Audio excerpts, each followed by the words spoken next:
Side खबरों के लिए सब्सक्राइब करें फ्लेम मीडिया और उसके बाद बेल आइकन को प्रेस करें ताकि सबसे पहले आपको मिले एक्सक्लूसिव खबरें।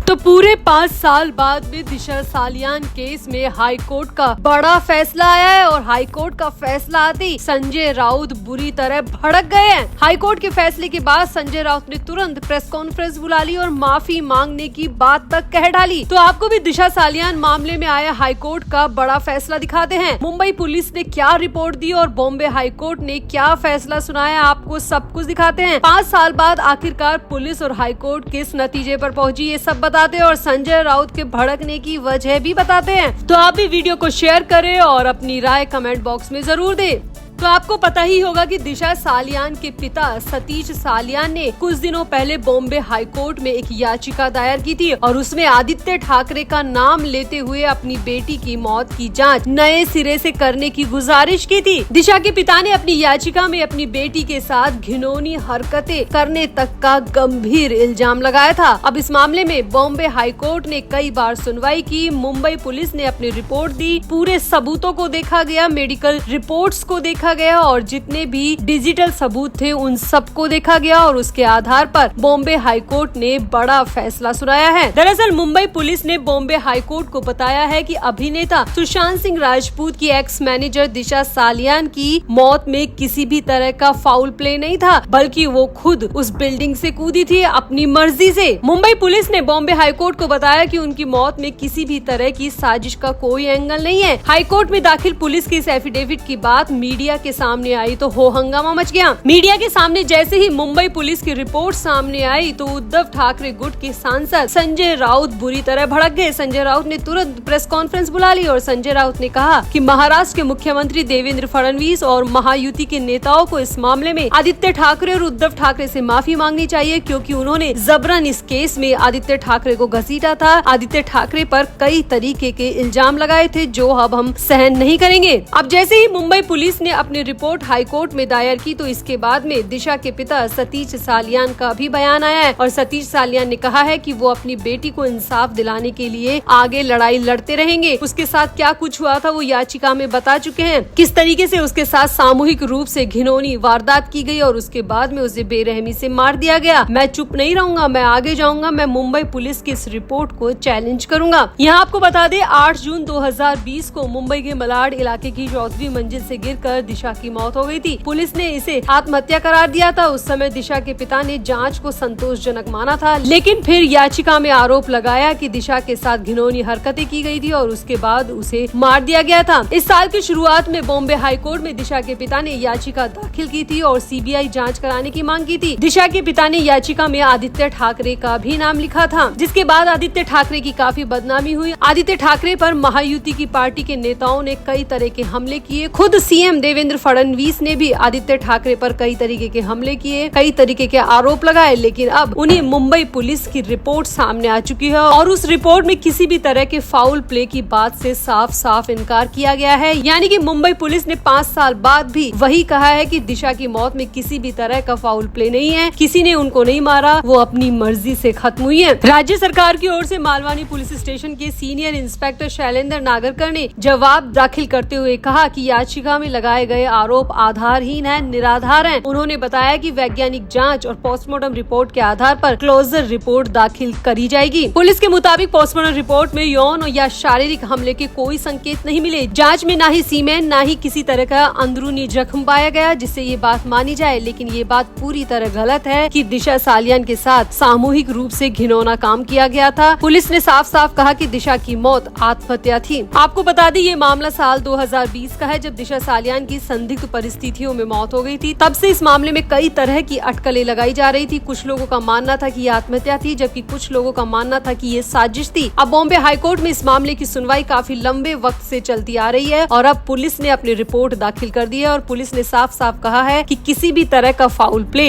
इस केस में नहीं है। यानी कि आदित्य ठाकरे को मुंबई पुलिस की तरफ से क्लीन चिट मिल चुकी है और इसी बात को लेकर संजय राउत का गुस्सा निकला है। संजय राउत का साफ साफ कहना है कि जिन जिन ने आदित्य ठाकरे पर गंभीर आरोप लगाए थे वो सब आकर आदित्य ठाकरे से माफी मांगे, क्योंकि हम बेवजह की बदनामी को अब सहने के मूड में कतई नहीं है। तो आपका मुंबई पुलिस की रिपोर्ट पर क्या कहना है? आप भी अपनी राय कमेंट बॉक्स में जरूर दें और वीडियो को भी शेयर करें।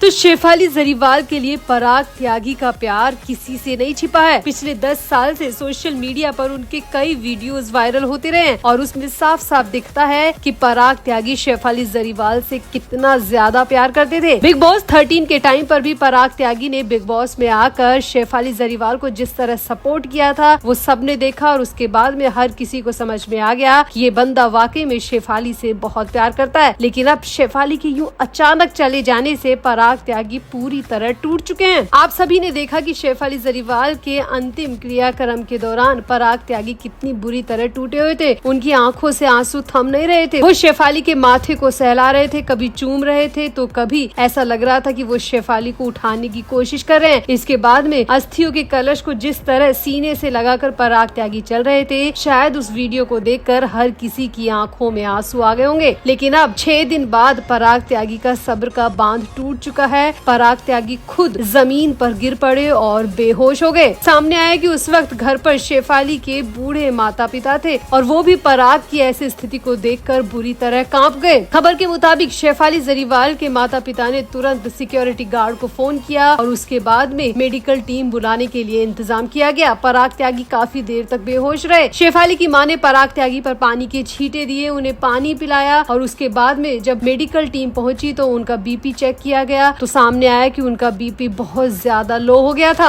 सामने ये भी आया है कि शेफाली के चले जाने के बाद से पराग त्यागी ने कुछ भी खाया भी नहीं है। वो 6 दिन से पूरी तरह भूखे हैं। उन्होंने एक निवाला भी नहीं निकला है और इसी वजह से शायद उनकी तबीयत खराब हो गई, बीपी लो हो गया और वो बेहोश होकर जमीन पर गिर गए। अब खबर ये भी आ रही कि फिलहाल मेडिकल टीम ने पराग त्यागी को फ्लूइड पर रखा है। उनके हाथ में ड्रिप लगाई गई है ताकि उनके पेट तक कुछ तो फ्लूइड पहुँच सके और वो जीने लायक कंडीशन में फिर से आ सके, क्योंकि पराग त्यागी ने पिछले 6 दिन से कुछ भी नहीं खाया। इस वजह से वो बेहोश होकर जमीन पर गिर गए और उस वक्त सिर्फ घर में शेफाली के माता पिता थे। अब शेफाली के माता पिता की हालत आप सभी ने देखी है, किस तरीके से उनकी स्थिति नजर आई। वो काफी एज्ड भी हैं और ऐसी हालत में उन्होंने जब पराग त्यागी को देखा तो वो बुरी तरह कांप गए। इसके बाद में सिक्योरिटी गार्ड से कॉल करके मेडिकल टीम को बुलाया गया। तो फिलहाल तो खबर यही है कि पराग त्यागी बुरी तरह टूट चुके हैं। खुद पराग त्यागी की तबीयत बहुत ज्यादा खराब हो गई है और पराग त्यागी की इस हालत को देखकर उनके डॉग सिम्बा की भी तबीयत ज्यादा ठीक नहीं है। वो भी बार बार रोता हुआ दिखाई दे रहा है। वहाँ के आसपास के लोगों का कहना है कि पिछले 6 दिन से सिम्बा भी घर से बाहर नहीं निकला है। जो सिम्बा दिन भर पार्क में टहलता रहता था वो सिम्बा भी अब घर से बाहर नहीं निकला है। तो कुल मिलाकर शेफाली के जाने से उनकी छोटी सी दुनिया पूरी तरह उजड़ चुकी है। उनके पति पूरी तरह टूट चुके हैं। सिम्बा भी इस दर्द को बहुत अच्छी तरह महसूस कर रहा है और शेफाली के माता पिता भी पूरी तरह टूट चुके हैं। शायद उन्हें सदमे से बाहर आने में कई साल लग जाएं। तो आपका शेफाली के पति पराग त्यागी के लिए क्या कहना है? आप भी अपनी राय कमेंट बॉक्स में जरूर दें और वीडियो को भी शेयर करें।